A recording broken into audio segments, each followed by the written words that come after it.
মানুষ এবং আবহাওয়া ২ টাই অনেকটা একই রকম। ক্ষণে, ক্ষণে পরিবর্তন হয়।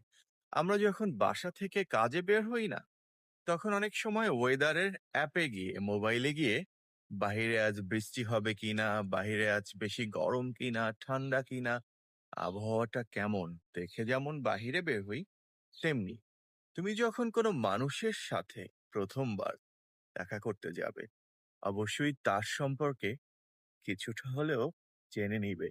কার সাথে দেখা করতে যাচ্ছ, দেখা করার পরে তোমার ফিউচারে তার সাথে কি হতে পারে, কোনো প্রবলেম হতে পারে কিনা, মানুষটা আসলেই কেমন? একটু খোঁজখবর নিয়ে যদি তার সাথে মিট করতে যাও অথবা মিটিং এ যাও, তবে ফিউচারটা ঝামেলামুক্ত হবে। যেমনটা ঠিক আবহাওয়া দেখে আমরা